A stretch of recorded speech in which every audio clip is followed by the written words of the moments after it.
சவுக்கு சங்கரை வந்து அரெஸ்ட் பண்ணியிருக்காங்க இன்னைக்கு காலையில். அது வந்து ஏதோ ஒரு போலீஸ் அதிகாரியை பற்றி ஏதோ வீடியோ போட்டனால அரெஸ்ட் பண்ணியிருக்காங்க அப்படின்னு சொல்கிறாங்க. ஆனால் அது முழுக்க முழுக்க சொல்கிறது என்ன அப்படின்னா, அந்த திமுக ஆட்சி தான் என்னை வந்து முடக்க பார்க்குது அப்படின்னு சொல்கிறாரு. ஆனால் என்ன அப்படின்னா, ஆனால் இந்த கேஸ் வந்து ஒரு மாதத்துக்கு முன்னாடி அனுப்பின மனு அது. ஆனால் ஒரு மாதத்துக்கு அப்புறம் ஏன் என்னை வந்து அரெஸ்ட் பண்ணணும்? அப்போ நேற்று நான் வந்து ஒரு ஆய்வாளரை பற்றி நான் ஒரு வீடியோ ஒன்று போட்டேன், அதை பார்த்துட்டு என்னை அரெஸ்ட் பண்ணுறீங்களா அப்படின்னு சொல்லி அவர் கேட்டிருந்தாரு. அனுமானங்களுக்கு நாம் பதில் சொல்ல முடியாது. இந்த மாதிரி ஆயிஷா சாதிக் என்ற தயாரிப்பாளரை அவர் பிளாக்மெயில் பண்ணார், 2 லட்ச ரூபா வாங்கினார். திமுகவிட்ட காசு வாங்கிட்டு பேசுகிறவங்களும் நிறைய பேர் இருக்காங்க, அது அவங்களும் எனக்கு தெரியும். திமுகவும் தங்களை பற்றி ஆதரவாக பேசுகிறவங்களுக்கு காசு கொடுத்துட்ருக்காங்க.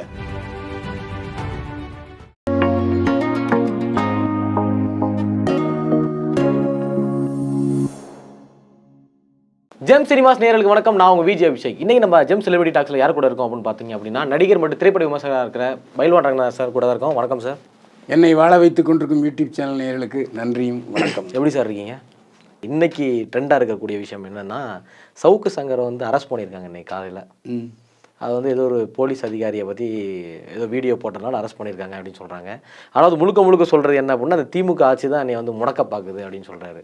அதை பற்றி நீங்கள் என்ன நினைக்கிறீங்க? போலீஸ் தரப்பில் சொல்கிறது தான் நம்ம நம்பணும். போலீஸ் தரப்பில் என்ன சொல்கிறாங்கன்னா, ஆயிஷா சாதிக் என்பவர் ரெட் அண்ட் ஃபாலோங்கிற படத்தினுடைய தயாரிப்பாளர். அந்த படத்தில் ஐஆர் வாண்டையார் நடிச்சிருந்தார். ஐஆர் வாண்டையார் அந்த கடத்தல் சம்மந்தப்பட்ட வழக்கில் ஈடுபட்டிருக்காரு. ஸோ அந்த அடிப்படையில் சவுக்கு சங்கர் அந்த படத்தை பற்றி பேசும்போது, ஐஆர் வாண்டையாருடைய கடத்தல் பணம் இந்த படத்தில் முதலீடாகப்பட்டது, ஆயிஷா சாதி கடத்தல் பணத்தை தான் வச்சு தான் இந்த படத்தை எடுத்திருக்காரு அப்படின்னு செய்தி போட்டது மட்டுமில்லாமல், அவரோட போய் 2 லட்ச ரூபா மிரட்டி பணம் கேட்டாங்க அப்படிங்கிறது தான் கம்ப்ளைண்ட்டு. அந்த கம்ப்ளைண்ட்டு இப்போ போலீஸார் தரப்பில் சாட்சியங்கள் இருக்கலாமோ என்னமோ தெரியல. அந்த அடிப்படையில் அவருக்கு அழைப்பாணை அனுப்பப்பட்டது. அதை அவர் சரியாக ரிசீவ் பண்ணலை. அப்புறம் பதில் அனுப்பியிருக்கேன்னு சவுக்கு சங்கர் சொல்கிறார். ஆனால் அவங்க சரியான ஆவணங்களோடு தான் ஆதம்பாக்கம் போலீஸார் சவுக்கு சங்கர் ஆஃபீஸுக்கு போயிருக்காங்க. இதை முன்கூட்டியே தெரிஞ்ச சவுக்கு சங்கர் கதவை திறக்க மாட்டேன்னு இருக்காரு. வக்கீல் வரட்டுன்னு இருக்காங்க. இந்த வக்கீல் வந்த பிறகு போலீஸார் பேசுனாங்க. அதனால தான் வழக்கறிஞரை வந்து பேசுனதுக்கப்புறம் போலீஸார் சவுக்கு சங்கரை அரெஸ்ட் பண்ணி கூட்டிகிட்டு போனாங்க. ஆனால் என்ன அப்படின்னா, ஆனால் இந்த கேஸ் வந்து ஒரு மாதத்துக்கு முன்னாடி அனுப்பின மனு அது. ஆனால் ஒரு மாதத்துக்கு அப்புறம் ஏன் என்னை வந்து அரெஸ்ட் பண்ணணும்? அப்போ நேற்று நான் வந்து ஒரு ஆய்வாளரை பற்றி நான் ஒரு வீடியோ ஒன்று போட்டேன், அதை பார்த்துட்டு என்னை அரெஸ்ட் பண்ணுறீங்களா அப்படின்னு சொல்லி அவர் கேட்டிருந்தாரு. அனுமானங்களுக்கு நாம் பதில் சொல்ல முடியாது. அவங்க லீகலாக என்ன பண்ண முடியுமோ ப்ரொசீஜர், போலீஸ் ப்ரொசீஜர் என்ன பண்ணுறாங்களோ அதை தான் சொல்லியிருக்காங்க. இவர் என்ன பண்ணணும், நான் வந்து பிளாக்மெயில் பண்ணலை, ஆயிஷா சாதிக்கு கிட்ட நான் பணம்லாம் வாங்கலைங்கிறத நிரூபித்தா அவர் குற்றவாளி இல்லை என்பது உறுதியாயிரும். அதுக்கு ஜாமீன் அப்ளை பண்ணுவார்.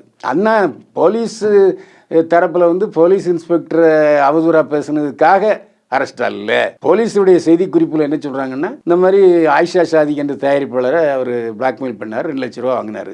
அந்த புகாரின் அடிப்படையில் விசாரித்து இவருடைய மனுவெல்லாம் விசாரித்து அதுக்கப்புறம் லெட்டர் படித்து அதில் ஏதாவது உண்மை இருக்கான்னு அதை ஆராய்ஞ்ச பிறகு தானே போலீஸார் அரெஸ்ட் பண்ணுவாங்க. அதனால் அது சவுக்கு சங்கர் தரப்பில் அந்த புகார் பொய் அப்படின்னு அவங்க மறுக்கலைன்னு நினைக்கிறேன். அதே மாதிரி ஒரு 2 வருஷத்துக்கு முன்னாடி திமுகவுக்கு அவர் வந்து நிறைய சொம்படிச்சு பேசிகிட்டு இருந்தார். இப்போ வந்து திமுக வந்து எதிர்க்கிறாரு. என்ன காரணம்? திடீர்னு அப்போ திமுக திடீர்னு எப்படி ஒரு மனுஷன் டக்குன்னு இப்படி மாற முடியும் ஒரே ஆட்சியிலேயே? இல்லை, பத்திரிகையாளர்கள் வந்து நியூட்ரலாக இருக்கிறவங்க இருக்காங்க, என்னை போன்றவர்கள் செய்தியாக சொல்கிறவங்க.